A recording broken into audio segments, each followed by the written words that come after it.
Hello, and welcome to the Travel Unpacked podcast. Here, we are going to discuss all things travel, from the silly to the serious and everywhere in between. So if you like travel and you like listening to strangers share their opinions, then you've come to the right place.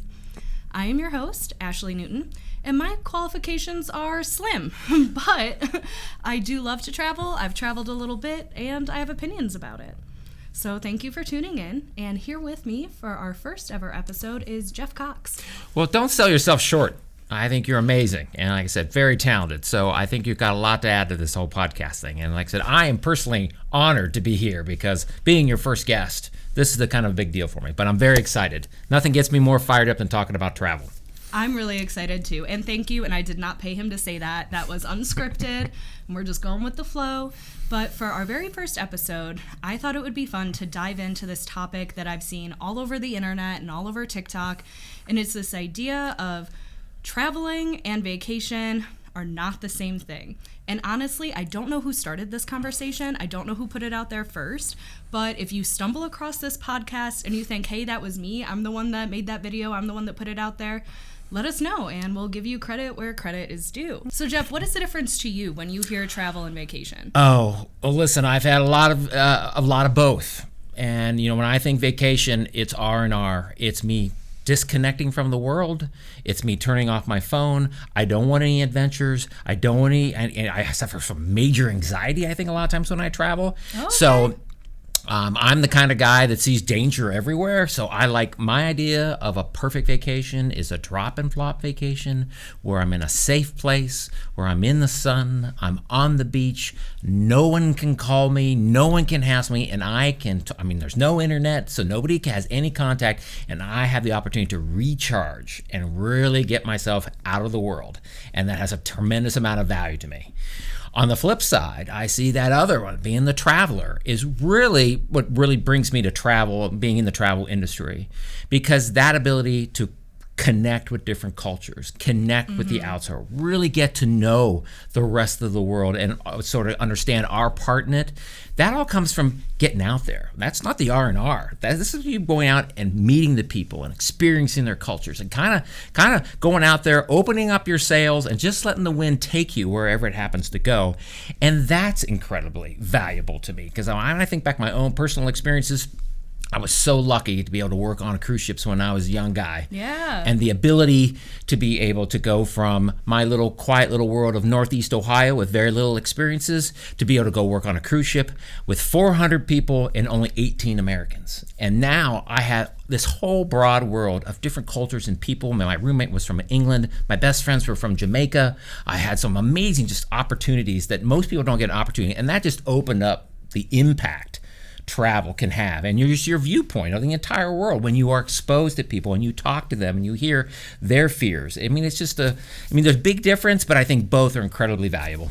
You know, I agree completely. I do think when you think vacation, it's more relaxation, and travel is more immersive. You have different goals, I think, when you set out to do one or the other. Correct. And you said that you prefer both, so you're happy with any. It's just more what you're in the mood for. Yep.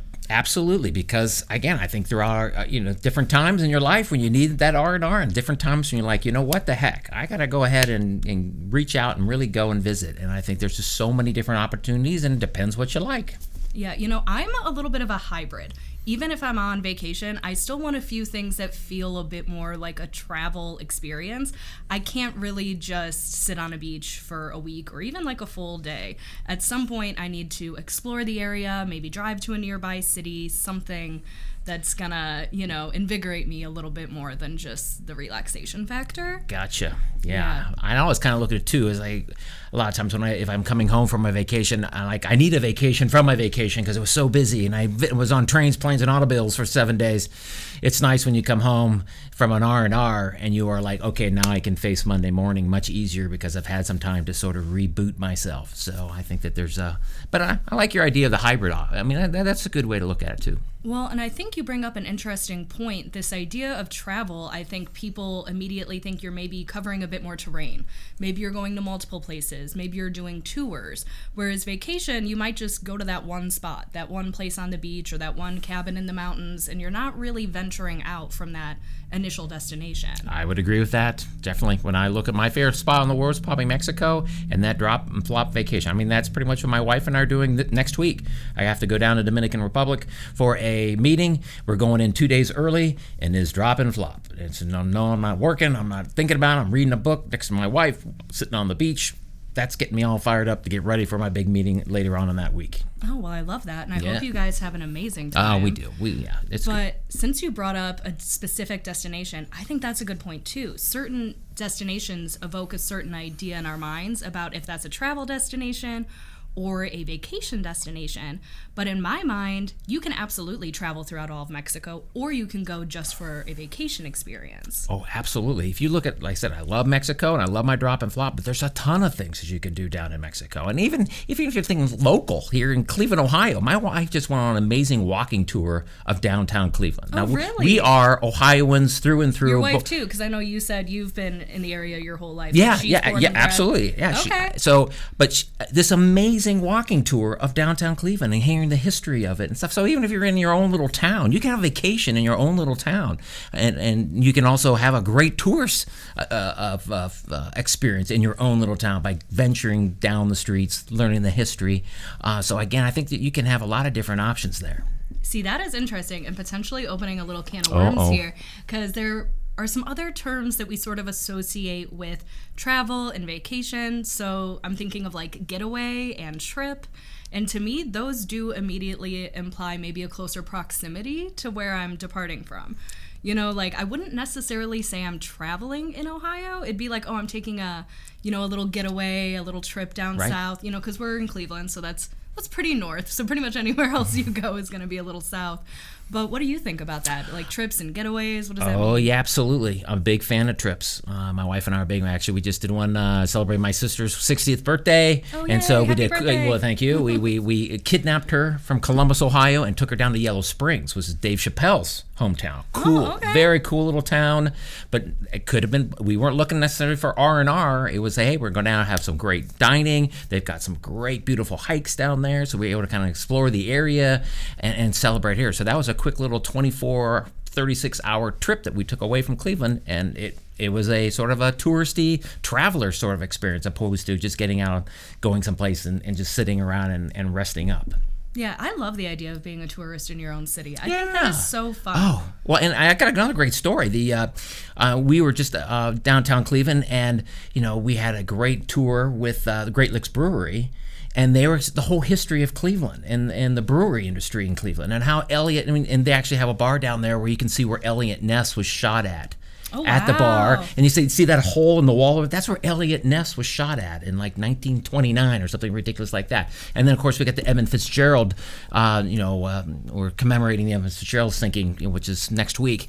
But the whole history of the Edmund Fitzgerald and its close ties to Northeast Ohio. How many of those sailors were from Cleveland? Mm-hmm. So again, you can really have that whole experience in your own little town if you're looking for it. Yeah, which I think people would normally call like a staycation, since we're throwing out all the different terms. Yeah, there you go. I like it. But since you brought up Ohio, it makes me think about traveling and vacationing within the U.S. Being and living here my whole life, I've always thought that you could have any sort of vacation here or any sort of traveling experience. I mean, it's just such a huge, diverse place that no two places are really the same. Yeah. So what are your thoughts on that? Because I've got a story after. And I'll tell you, I mean, that's so true, Ashley, because, people normally think, oh, I'm going to Europe. Okay, well, Europe is never of R&R. You're going to Europe, you're doing everything because there's so much to see over there, and you're going to see the beautiful, the artwork and the cities and the history, and then they think, oh, United States are only 200 years old, maybe there's not so much to do, but there's so much to do, and there's so many things that you can do behind the scenes here in the United States. I've done some amazing trips throughout the United States where it was, and we were just down off the Mississippi last year, my wife and I. We stopped in Natchez, Mississippi, which I'm sure is not on anybody's bucket list right now. Probably never heard of it. But maybe they should add it. They should add it. Cool little town and amazing history. fine dining, and we just kind of walked off our ship and we were doing American Queen voyages down the Mississippi, and with no real big plan, and we spent the next 3 to 4 hours just wandering around this cute little town. And you get to walk in the stores, you get to meet the people, you get to have the dining that you have, some authentic Southern dining. So it was definitely a great experience, which was a total surprise to us. And we wouldn't have had that experience if we had said, oh, well, it's just Natchez, Mississippi. What can possibly be exciting? But I think there's little cookies and fun things to do in every little town that you go to, that if you do a little digging, you can find an adventure. Yeah, absolutely. And I agree with you, but somebody in my family does not. And I'm going to share this story because I'm pretty sure my family will not bother to watch the podcast or listen. But if you do, sorry about that, and thanks for tuning in. But a member of my family was pretty famously quoted for saying, within the family, that you cannot vacation in the U.S. To this person, if they're staying within the U.S., it's just not a vacation to them. And that sort of blew my mind.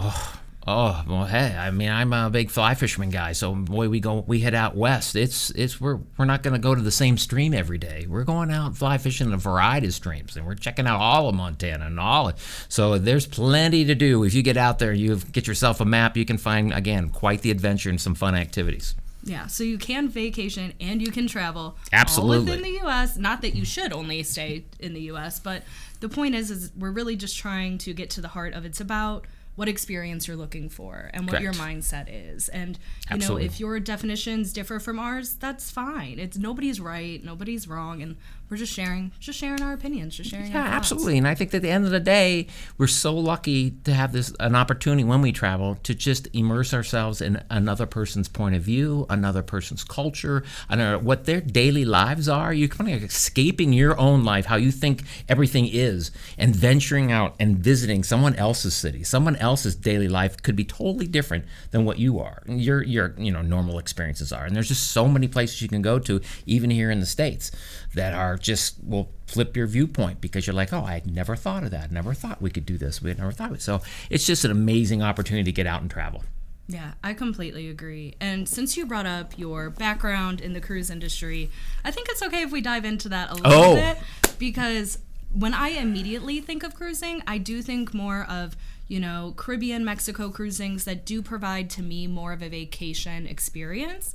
But the more you think about the different offers that you can get through sailings, I mean, it's incredible the stuff that you can do. If you're going to the Galapagos or the Arctic, I don't really think that's a vacation. Oh, no. I mean, you're just looking at that whole industry has definitely sort of gone with the current wave of experience. Pun intended. Yeah. Experiences of being involved and getting more than off of, hey, I'm going on a cruise ship, I'm just going to sit on the pool deck every day and have a couple of margaritas and sail around. You are getting off the ship, and they're encouraging you to get off the ship.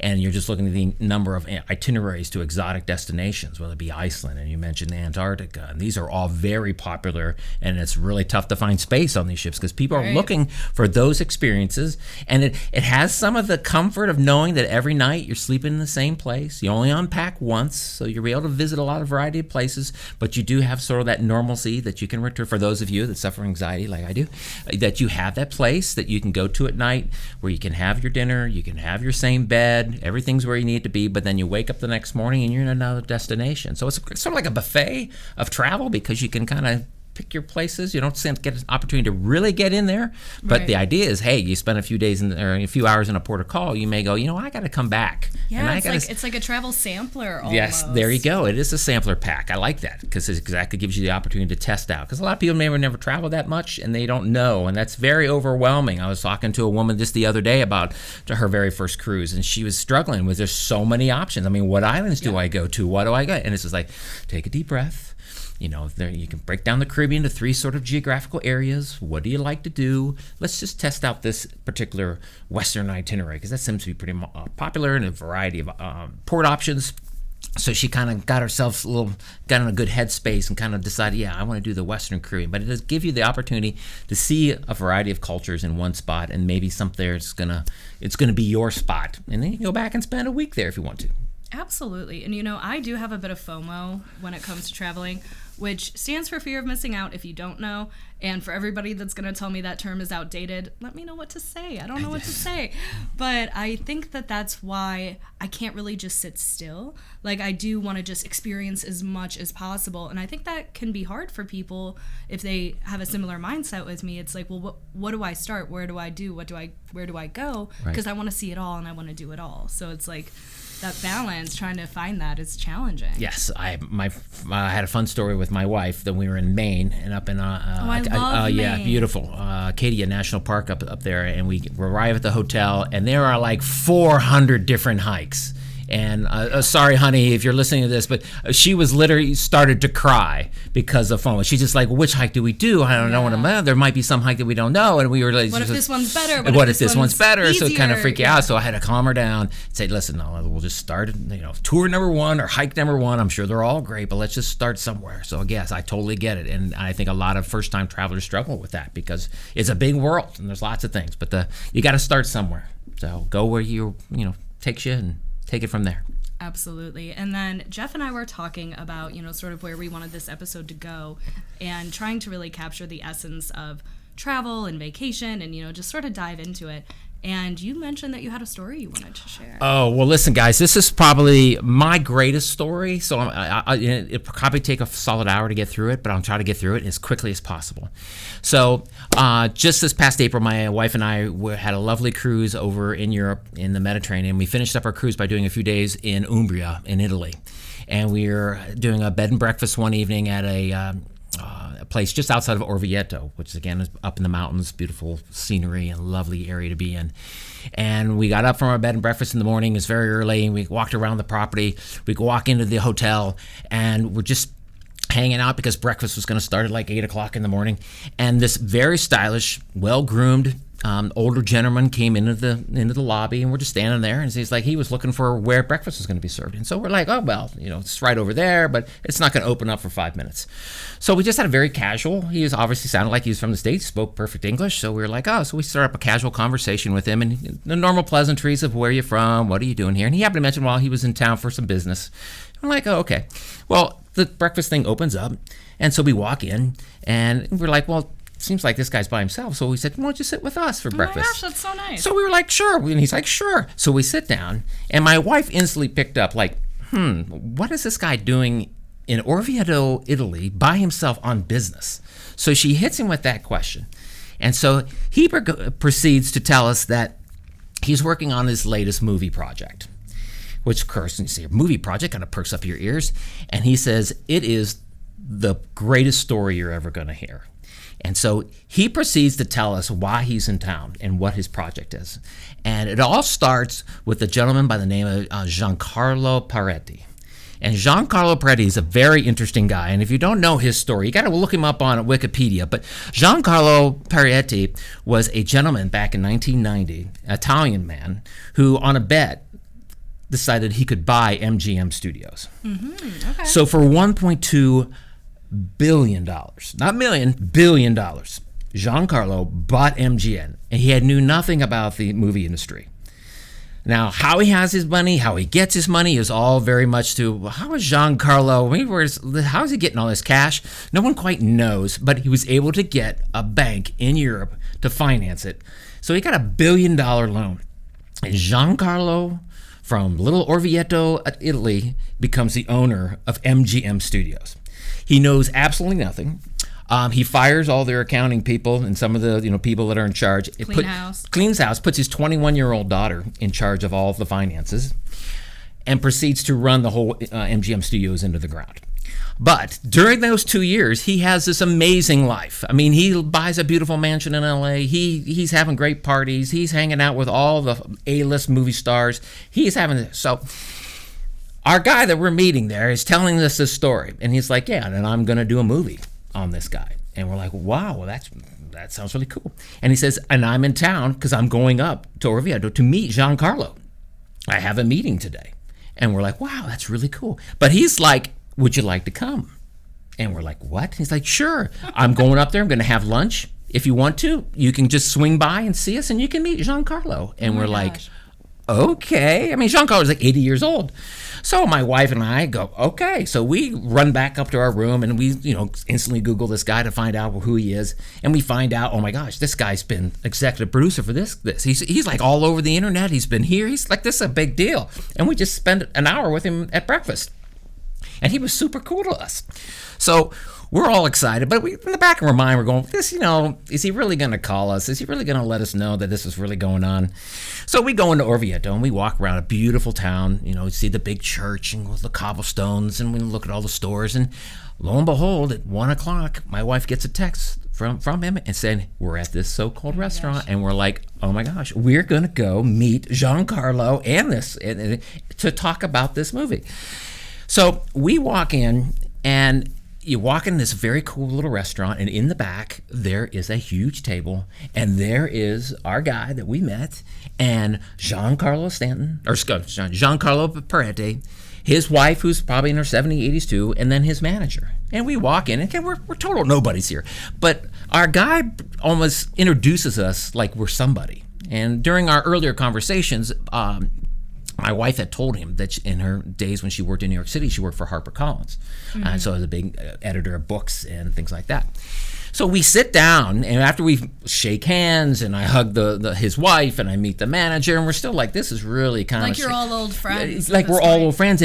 And before we know it, and again, they're all speaking Italian back and forth, and we don't speak Italian, so we don't know what's really going on. Just every once in a while, he's leaning over his shoulder and mentioning my wife's name in a conversation. And, oh, by the way, HarperCollins. And so and then he'll turn to us and in English say, well, this is what we're talking about.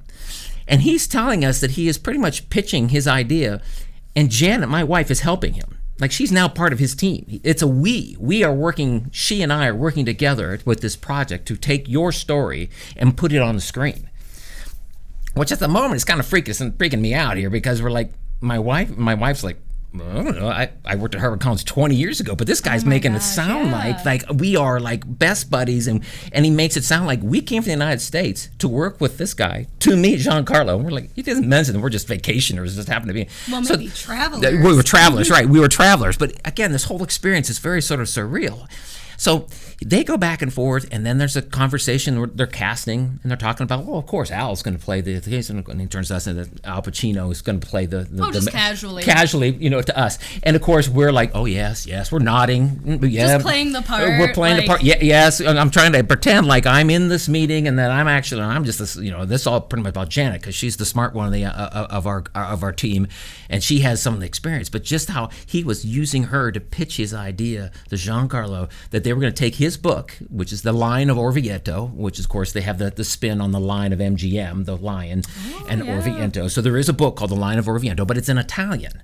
So you have to be able to, they're working out what's better, write a whole new screenplay, translate it to English. And Janet over here, she's a writer. She's going to be doing this. And my wife's like, yes, sure. So this whole experience goes on for like an hour. Do you guys have like an improv background? Or I don't know. I don't know, but my wife gets kudos because she was super cool. And I'm like, this is crazy. We're having cappuccinos. We're like in a business meeting, and we're like, what is really happening here? 2 hours ago, we were just having breakfast with these guys, and now we're in this power meeting on a future movie that's going to be in Hollywood. So we're like, okay, this goes on for about an hour. And then as things are finishing up, and of course we're hugging and shaking hands. Our guy turns to Giancarlo and goes, Giancarlo, Janet and Geoff, can they come over to your house and maybe get a tour? And he's like, sure. So now we're getting a private tour of Giancarlo's villa inside of Orvieto. And at no point are you getting like nervous or scared or like... We were too stunned and this was all happening. But anyway, so he brings Giancarlo, he's a really cool guy. He's about in his 80s. He's got a long sleeve, a turtleneck on and a gold chain, and he's got thinning hair, but it's slicked back over his head. So you're like, this guy looks, but he's very handsome, but super sweet, nice guy to us. So now we're going across the street to his villa. And we're walking into his villa. We go down into his villa. He takes us down to the winery, which, of course, was built 3,000 years ago. Oh my gosh, yeah. His house is on top of another house, but the Romans used this as where they placed their wine. So all the little slots in the wall are carved into the wall, and that's where all his wine is. Then he takes us into his living room, and there's beautiful tapestries, there's Picassos, there's sculptures, all over this. I mean, he's got millions of dollars of artwork that's in his house. Then he proceeds to take us into his office, and in the middle of his office is this gigantic desk. And he proceeds to tell us about how this desk was Louis B. Mayer's desk. That when he got booted out of MGM, he took the desk with him. Oh my goodness. And he brought and the whole room is cluttered. It has all this stuff in there about old movie props and pictures of Giancarlo with Meryl Streep and pictures of him with Sly Stallone. You're just kind of describing a museum at this point. Absolutely. It was like, and again, my wife was like, we are sitting in this amazing mansion with Giancarlo, and he's giving us this personal tour of his house, and he's showing us all the things. And of course, he grabs a book, The Line of Orvieto, and he signs, something in Italian to Janet, and hands it over the book. So anyway, we wander out, and we're like, what is it? Again, what a crazy day that started with just going to breakfast. It's now twisted into this whole thing. And we come out, we shake hands, thank you, Giancarlo. We say goodbye to everybody. And our guy, who's again been super nice to include us in all this, turns to us and says, well, I have another meeting to go to. I'll be in touch. And we're like, okay.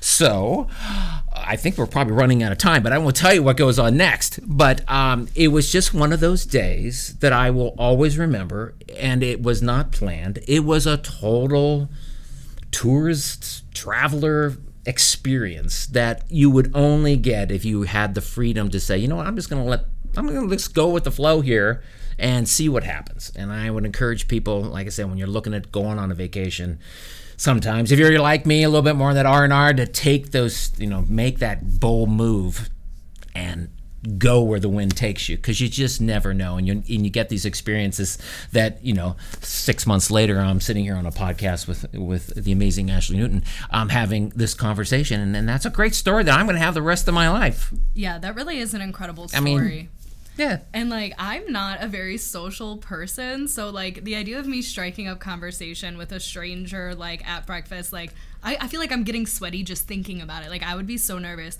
But luckily, my boyfriend, who is also my favorite travel companion, aside from my mom, is the exact opposite. He will make friends everywhere he goes. So I'm lucky that I have that to balance me out, because otherwise I'm going on a pretty solitude sort of journey, Yes, and kudos to them, because my wife is the same way. She's the traveler, and she has the curiosity and the boldness, and I hate the word brave. You don't have to be brave, but still, she was the one who strikes up the conversation. She was the one who said, hey, so tell me about your business. And so it's just I think we all have to enter out of our little comfort zone every once in a while and take advantage of the people we meet on our vacations. And you never know who you might find and where it may take you. So I'm practicing my Academy Award speech in case somehow I get into the movie.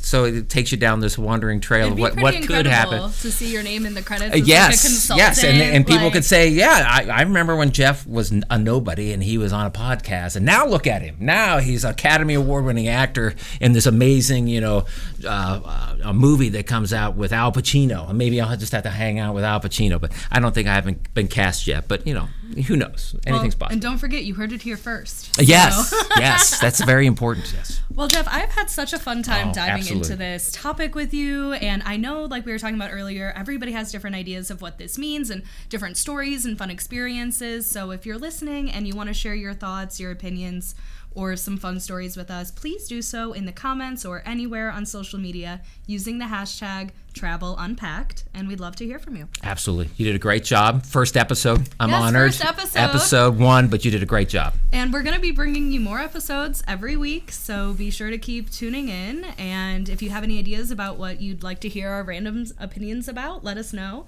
And we're going to have different guests all the time. So I know Geoff is great, and we'll probably have him back, but it won't just be me all the time, so no worries on that. Cool. Well, thank you. And thank you. Yeah. Thank you to everyone that's listening. This podcast is brought to you by KHM Travel Group, which is a leading host agency for independent travel agents. And if you'd like to learn more about what all that is, or maybe you want to become a travel agent because you love travel so much, I highly encourage you to visit khmtravel.com. Sounds good. All right, and we'll see you next week. Goodbye. Ciao.